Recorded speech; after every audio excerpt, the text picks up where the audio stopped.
Bien, ya estamos con nuestro segundo entrevistado de la jornada, Niels Olsen, ex ministro de Turismo en el gobierno de Guillermo Lasso. Inició su tarea en el año 2021 y prosiguió en el gobierno transitorio de Daniel Noboa, que termina justamente ese periodo iniciado el 2021. Hasta hace pocos meses atrás, un par de meses, en que presentó su renuncia al ministerio para participar en la contienda electoral. Es el segundo candidato en la lista nacional de ADN, pero ya lo explicamos anteriormente por la situación que vive la doctora Anabela Sin, que no va a estar presente en la campaña. Él prácticamente la va a representar en territorio. Así que bienvenido, Niels. ¿Listos en esta campaña? ¿Qué se ha hecho y qué se propone para la Asamblea en caso de ser elegido? Pocho, buenos días, Rodrigo, Pamela, y un saludo a todos los que nos están acompañando. Bueno, totalmente listo. Estamos trabajando con el equipo en 3 propuestas para la Asamblea, para llegar con 3 propuestas de ley bajo el brazo y no recién esperar a estar dentro para empezar a trabajar en construir la política pública que este país necesita. Los 3 temas que más me apasionan a mí son el turismo sostenible, la conservación y también la economía naranja. Rodrigo. Niels, qué increíble tenerte aquí. Un gusto poder conversar contigo aquí en el programa. Un poco en la parte personal. ¿Qué te motivó a tomar el salto y pasar de, digamos, algo que era más tu área específico, el Ministerio de Turismo, algo ya un poco más político en la Asamblea? ¿Qué te motivó a tomar ese salto?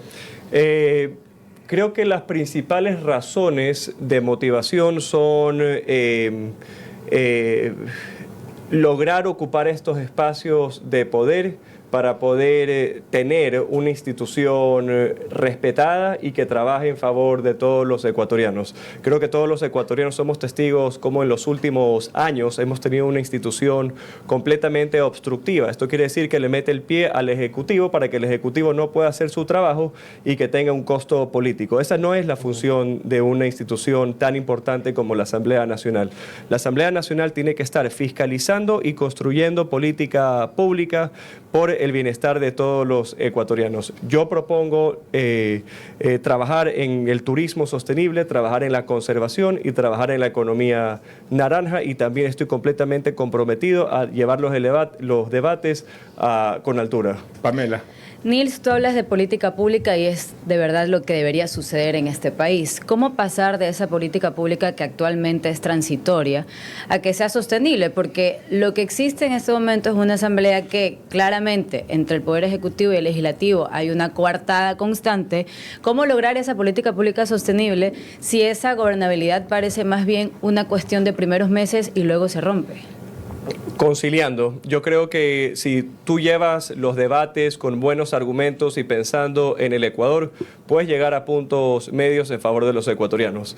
Justamente la semana pasada lo conversaba con un colega y le comentaba que yo no tengo absolutamente ningún miedo de poder ceder, siempre y cuando el argumento del contrario sea un argumento completamente válido y que justifique que hay algo que cambiar en favor del país. Así que yo creo que hay que entrar con muchísima madurez, profesionalismo, transparencia, honestidad para poder legislar a favor del país. Niels, hablando de las propuestas ya en detalle, digamos, las tuyas se enfocan en turismo. Y realmente creo que hay mucho que hacer aquí. ¿Qué propones a detalle? Porque, por ejemplo, si evaluamos iniciativas que se están haciendo afuera, Costa Rica, que es un país pequeño, realmente su economía creo que se basa en su gran mayoría en el turismo. Entonces, ¿cómo podemos replicar modelos que ya funcionan y potenciar el turismo y que sea una fuente de ingresos y económica importante para el país? Exactamente. Mira, cuando yo ingresé al Ministerio de Turismo en el 2021, la industria de turismo era la 9ª industria más importante del Ecuador. A finalizar el año pasado, diciembre de 2023, que fue mi último año completo, la industria de turismo se convirtió en la 3ª industria más importante del Ecuador, luego del camarón y el banano. La industria de turismo ha ganado relevancia en el país. Se presentó la Ley Económica Urgente de Turismo por el presidente Noboa en el mes de marzo. marzo que se logró la aprobación, a pesar de que la oposición política estaba en contra de esta ley, y con esto se le dio a la industria el fondo de promoción, que es el fondo tan importante o un caso de éxito en países como Costa Rica, que el turismo es el 8% de su PIB, de República Dominicana, de Colombia y Perú. En el 2015 se creó la tasa Ecodelta y Ecuarpotencia Turística, que son tasas impuestas en los boletos aéreos internacionales. Esa tasa fue creada para la promoción y desarrollo turístico del país. Adivina cuánto recaudaba el Ministerio de Turismo: $70 millones. De esos $70 millones recaudados con estas tasas de turismo que tenían como objetivo la promoción y el desarrollo turístico del país, el Ministerio de Turismo solo recibía entre 2 y 5 millones de dólares. Con la ley económica urgente del presidente Noboa, que se aprobó en marzo, se generó el vehículo legal para que el Ministerio de Turismo sea el administrador de ese fondo y que a partir del próximo año el Ministerio de Turismo cuente con un presupuesto competitivo como lo tiene Costa Rica, Colombia, Perú, etcétera. No podemos competir con países que tienen presupuestos de 60, 70 millones de dólares anuales en la promoción de sus países, cuando nosotros teníamos de 2 a 5 millones de dólares anuales. La Ley Económica Urgente de Turismo solo tiene el 25% del contenido de la Ley Orgánica de Turismo, que ya la tengo lista para presentarla en la Asamblea una vez que sea posesionado, en caso de ser electo, por supuesto. Según el Banco Central, en 2024, el segundo trimestre del 2024, el sector de alojamiento y comidas tuvo una contracción del 6.7%. ¿Cómo programáticamente eso puede mejorar en relación a la visión que tienes tú desde este panorama que es bastante adverso? Definitivamente la industria de turismo es una de las industrias más sensibles, no solo en el Ecuador, sino a nivel internacional. Eso quiere decir que cualquier factor externo que afecta la confianza del consumidor, la industria de turismo se cae automáticamente. Por supuesto, los acontecimientos que han pasado en el país, como la muerte del candidato Villavicencio el año anterior, lo de TC Televisión, eso impactó directamente al sector. Con eso se logró en la Ley Económica Urgente de Turismo generar 3 factores o vehículos para darle alivio financiero al sector, para que tengan mayor competitividad y mayor promoción. Ahora, hay mucho más por hacer y para eso está la Ley Orgánica de Turismo y también la Ley de fortalecimiento de nuestras áreas protegidas para poder cumplir con el objetivo al 2030, proteger el 30% de nuestros bosques, el 30% de nuestros mares, y esa es una ley que la estoy construyendo en este momento con una comisión que está conformada por 6 integrantes totalmente técnicos, del sector privado, el sector público y la academia. Nils, has señalado tú que tienes listo ya un proyecto de ley orgánica de turismo que lo vas a presentar si es que llegas a la Asamblea. Explícanos un poquito los puntos más de mayor resaltar de ese proyecto, los de mayor realce de ese proyecto, pero no en la parte administrativa de cuánto le correspondería recibir al Ministerio de Turismo, eso no le interesa a la gente, sino lo que le interesa al ciudadano en materia de turismo. Por ejemplo, si se va a regular de ahí de alguna manera el tema del costo de los pasajes aéreos, que es una cosa clamorosa, que de repente aquí un pasaje a Guayaquil-Quito te cueste $400 una sola vía. El tema de hotelería, qué facilidades van a tener los hoteleros para que también eso desemboque en un beneficio para el ciudadano. El tema de transportación de la gente, alquiler de vehículos en aeropuertos, etc. O sea, lo que le interesa al ciudadano que quiere hacer turismo en este país y que no lo puede porque desgraciadamente hay muchas trabas o es muy caro hacerlo, ¿qué va a permitir esa ley? Bueno, en temas prácticos, esta ley va a permitir que la industria de turismo se convierta o sea más transversal en todas las políticas que hagan los diferentes ministerios. Y aquí te doy mi teoría. Si es que queremos un país que sea verdaderamente turístico, necesitamos buenas vías, que tú puedas llegar de punto A a punto B sin baches, seguro, con iluminación. ¿Cómo se va a solucionar eso? Bueno, justamente la Ley Orgánica de Turismo convierte la industria de turismo en una política de Estado. Al ser política de Estado tiene mayor relevancia en los diferentes ministerios al momento de ellos construir sus proyectos. Si necesitas vuelos asequibles, necesitas buenos aeropuertos. ¿Y cómo se soluciona eso de los vuelos asequibles? El tema de los vuelos... Guayaquil-Quito $400 si lo quieres. Exactamente. Hay un tema que le preocupa a toda la ciudadanía y me incluyo también, que es el alto costo de los pasajes. Por favor. Ahora, Muchos creen que para resolver eso el Estado ecuatoriano tiene que regular esos precios. Eso es una medida totalmente contraproducente. Yo sé que lo que estoy diciendo no es popular, pero es una medida contraproducente porque el momento que el Estado ecuatoriano entra y le diga a una aerolínea, tú no puedes cobrar más de $100 en la ruta Guayaquil-Quito, ese es el momento que la aerolínea coge su avión, se lo lleva a volar a Colombia, Perú, Argentina, a cualquier otro país. Pero hay una cosa que es real, Nils. O sea, por supuesto que todos aquí somos pro economía social de mercado, libertad de mercado, pero también cuando hay oligopolios hay abusos del mercado. Pues hay 2 aerolíneas, porque en Estados Unidos tú tienes 20 aerolíneas. Aquí hay que corregir, hay 3 aerolíneas. Bueno, dos realmente fuertes que son Avianca, claro, y Latam. Pues. Ahí, Pocho, lo que se hace, y es lo que se ha venido haciendo, es generar un entorno favorable para que vengan más aerolíneas a volar y competir. ¿Qué es lo que se ha hecho? Eliminado el 5% del ISD. Se ha hecho la reducción de las tasas Ecodelta y de Cuerpo Potencia Turística de los boletos aéreos internacionales. Antes era $50 y hoy es el 5% de la tarifa neta que te cobra la aerolínea. Es decir, en un vuelo de Quito a Bogotá, si la aerolínea te cobraba $100 antes, el Ministerio de Turismo te cobraba $50 y el pasaje iba encareciendo porque también tienes las tasas de los municipios.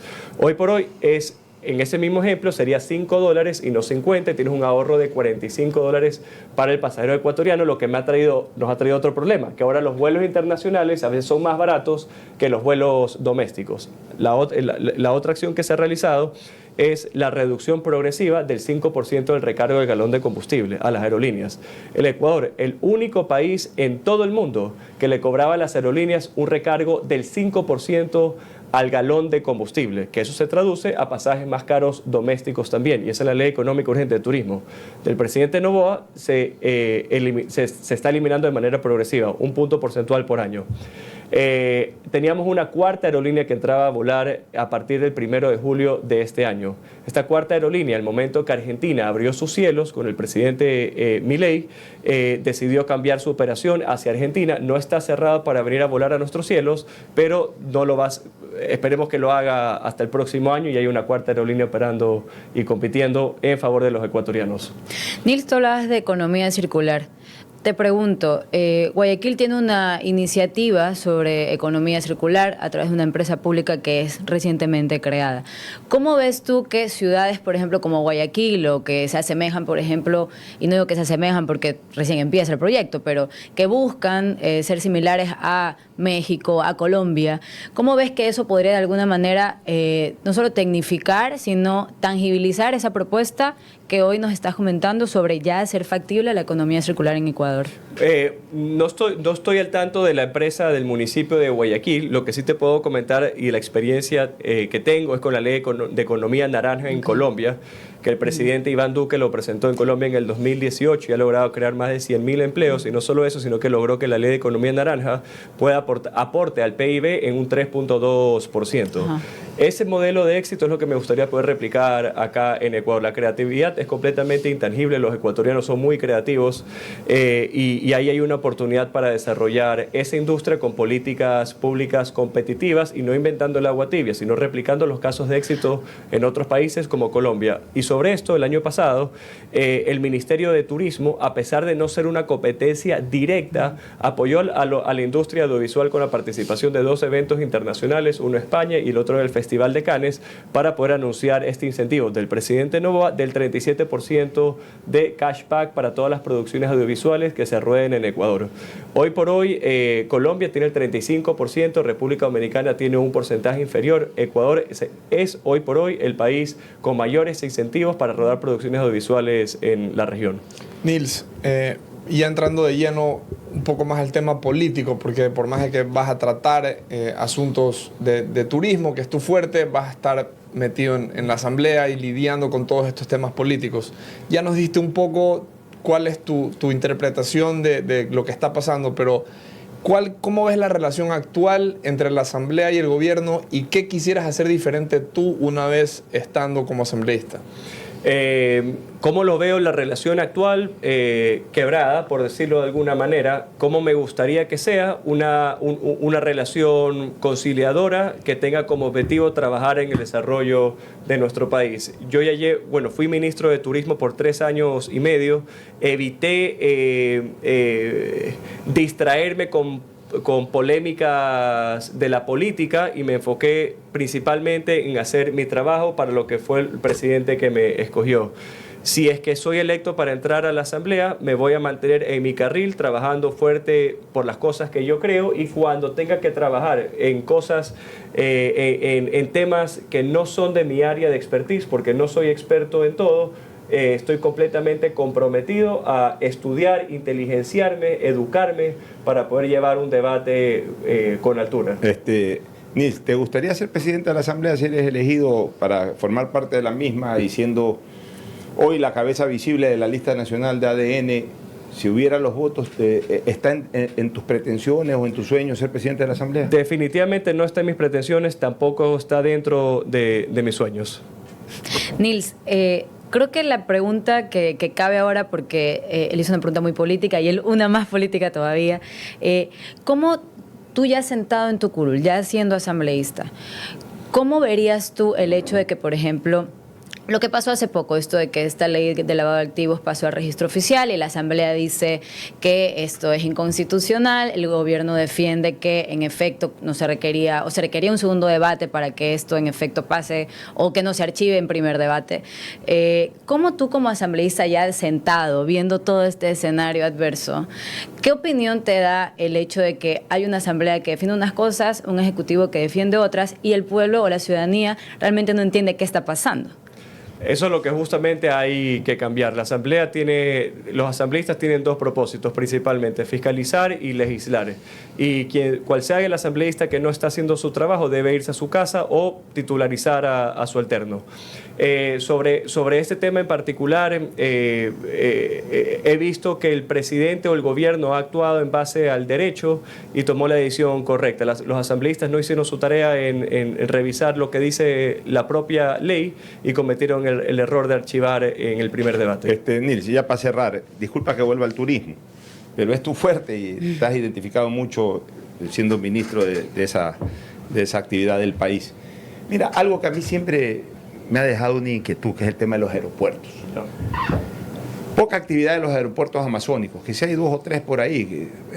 El turismo amazónico es tan poco explotado como turismo por parte de la población nacional. Incluso vienen más extranjeros que nacionales a visitar el oriente ecuatoriano, especialmente esta zona del Yasuní, etcétera. Que el Yasuní es una especie de Galápagos territorial en cuanto a diversidad de flora y fauna. Sin embargo, se lo conoce muy poco. Bueno, en el Oro se utiliza muy poco también el tema del aeropuerto de Santa Rosa, algo más ya se está utilizando incluso a nivel internacional el aeropuerto de Manta, pero el aeropuerto de La Tacunga se lo utiliza como aeropuerto 2 de Quito, cuando yo creo que el aeropuerto de La Tacunga es el aeropuerto natural del centro del país, de la propia provincia de Cotopaxi, de Tungurahua, Ambato, Baños, etcétera, y Chimborazo, la ciudad de Riobamba y otros cantones que hay por ahí.